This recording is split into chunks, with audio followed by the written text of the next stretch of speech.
ரொம்ப ஈஸியான மீன் குழம்பு தான் வைக்க போறோம். இந்த மீன் குழம்பு வந்து பாறை மீன் வச்சுட்டு இன்னைக்கு மீன் குழம்பு வைக்க போகலாம்.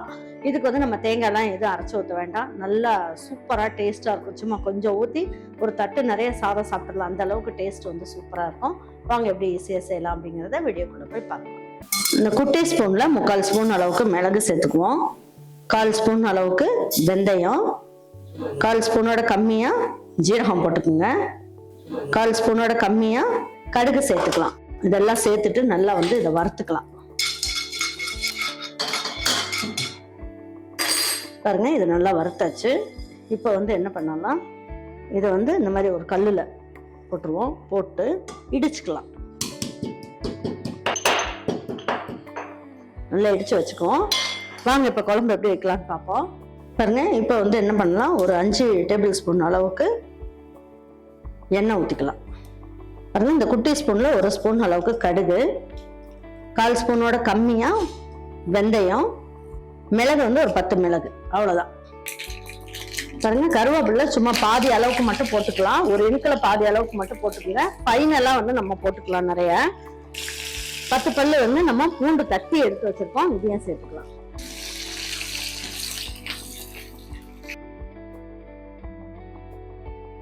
பாருங்க, 2 கைப்பிடி அளவுக்கு சின்ன வெங்காயம். இதுல வந்து நம்ம வெங்காயமும் அரைச்சி ஊற்ற போறது கிடையாது, அதே நேரத்துல தேங்காயும் அரைச்சி ஊற்ற போறது கிடையாது. ஒரிஜினல் சுவை அப்படியே இருக்கும் இந்த மீன் குழம்புல.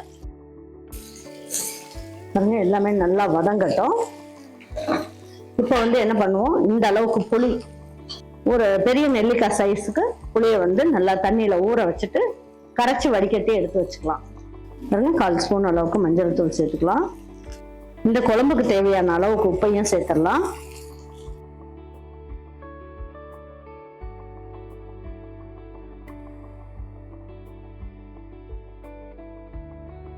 பாருங்க, நல்லா இந்த அளவுக்கு நல்லா வதங்கிடுச்சு.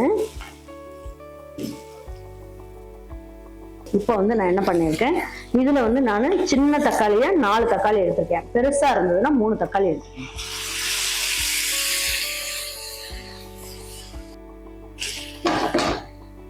பாருங்க, இது நல்லா வதங்கட்டும். அப்படியே ஒரு 2 நிமிஷம் மூடி வைக்கலாம். பாருங்க, எடுத்து பார்ப்போம்.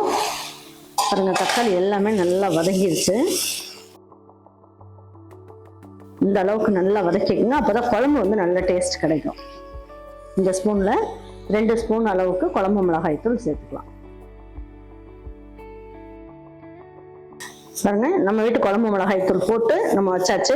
சப்போஸ் உங்ககிட்ட குழம்பு மிளகாய் தூள் இல்லைன்னா மல்லித்தூள் வந்து 2 ஸ்பூனும், ரெட் சில்லி பவுடர் வந்து 1 ஸ்பூனும் சேர்த்துக்கோங்க. பாருங்க, தேவையான அளவுக்கு தண்ணி ஊற்றிக்கலாம்.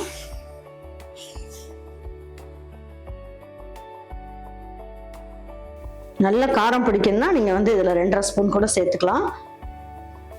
நம்ம மீன் குழம்பு அப்படின்னாலே கொஞ்சம் வந்து சுருக்குன்னு இருந்தால் தான் பிடிக்கும். அதாவது உப்பு புளி காரம் நல்லா தூக்கலாக இருக்கணும், அப்போதான் நல்லா இருக்கும். இப்போ அது வந்து எல்லாம் ஒன்றா சேர்ந்து நல்லா கொதிக்கட்டும்.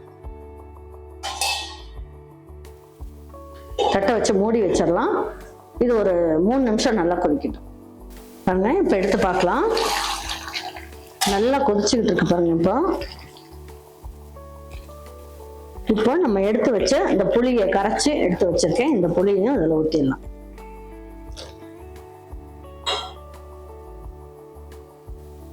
இது வந்து ஒரு 2 நிமிஷம் கொதிக்கட்டும். தட்டை வச்சு மூடி வைக்கலாம். பாருங்க, இப்போ இதுல இருந்து நம்ம வந்து என்ன பண்ணலாம், 1 ஸ்பூன் அளவுக்கு எடுத்து இந்த குழம்புல சேர்த்துடலாம். நல்லா வாசனையா சூப்பரா இருக்கும். இது வந்து ஃப்ரெஷ்ஷா இருக்க மிளகு, ஜீரகம், வெந்தயம் இதெல்லாமே போடும் போது நல்லா வாசனையா சூப்பரா இருக்கும். இப்போ தட்டை வச்சு மூடி வச்சிடலாம். நல்லா கொதிச்சுட்டு இருக்கு. இன்னும் 1 நிமிஷம் கொதிக்கட்டும். இப்போ நல்லா கொதிச்சிருச்சு பாருங்க. இப்போ வந்து நம்ம என்ன பண்ணலாம், 1 கிலோ அளவுக்கு பாறை மீன்.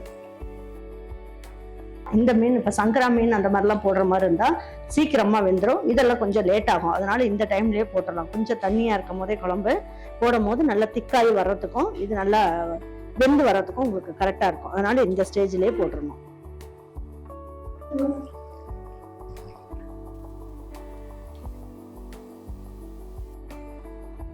மீனை போட்டு ரொம்ப கரண்டி வச்சு கிளறக்கூடாது. லேசா இந்த மாதிரி மட்டும் எடுத்து விடுங்க. இது இன்னும் ஒரு 5 நிமிஷத்துக்கு ஸ்லோ ஃப்ளேம்லேயே வச்சிடலாம். இப்போ இவ்வளோ நேரம் ஹை ஃப்ளேமில் தான் இருந்தது மீன் போட்டு. பாருங்க, இப்போ கொதிச்சுக்கிட்டு இருக்கு. இப்போ இந்த டைம்ல கொஞ்சம் ஸ்லோ ஃப்ளேம்லேயே ஒரு 5 நிமிஷம் வச்சிடலாம்.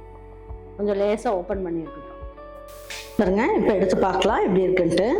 பாருங்க, இப்போ 2 இனுக்கு அளவுக்கு கருவேப்பிலை எடுத்துக்கேன். ஃபர்ஸ்ட் வந்து கம்மியாக தான் போட்டு தாளிச்சோம்.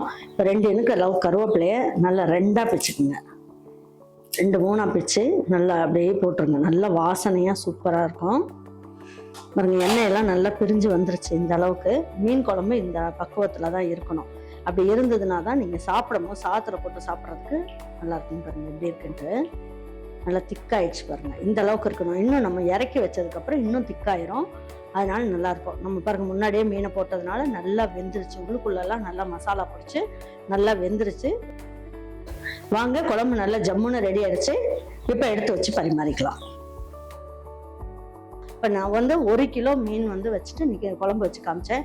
இந்த 1 கிலோ மீனையும் அப்படியே இதில் போட்டு வச்சாலுமே நமக்கு நல்ல ஒரு ஃபுல்ஃபில்லாக இருக்கும். அதாவது நம்ம சாப்பிட்டு நல்லா திருப்தியாக சாப்பிட்டோன்ற மாதிரி. ஏன்னா வறுவல் வேண்டாம், இதுலேயே நம்ம இந்த குழம்புலேயே சாப்பிட்றலான்ற மாதிரி இருக்கும். ஏன்னா உள்ளுக்குள்ளெல்லாம் மசாலா உரைச்சிருக்கிறதுனால தனியாக இதுக்காக ஃப்ரை பண்ணணும்னு அவசியம் இல்லை. இந்த குழம்புல வச்சு சாப்பிட்றதே அவ்வளோ அட்டகாசமாக இருக்கும், உள்ளுக்குள்ளே மசாலா உரைச்சி. அதனால இந்த மாதிரி ஒரு மீன் குழம்பு உங்கள் வீட்டில் இருக்கவங்களுக்கு நீங்கள் செஞ்சு கொடுங்க. இதுக்கு வந்து ஒரு அவிச்ச முட்டை ஒன்று வச்சுக்கோங்க. வச்சுக்கிட்டு நீங்கள் சாதம் வச்சு சாப்பிட்டு பாருங்கள். ரொம்ப நல்ல டேஸ்ட்டாக இருக்கும். உங்கள் வீட்டில் இருக்கவங்களுக்கு பிடிச்சிருந்ததுன்னா லைக் பண்ணுங்கள், ஷேர் பண்ணுங்கள், சப்ஸ்கிரைப் பண்ணுங்கள். மறந்துடாமல் கமெண்ட்ஸ் பண்ணுங்கள். தேங்க்யூ ஃபார் வாட்சிங் ஈரோடு அம்மாச்சி சமையல். தேங்க்யூ.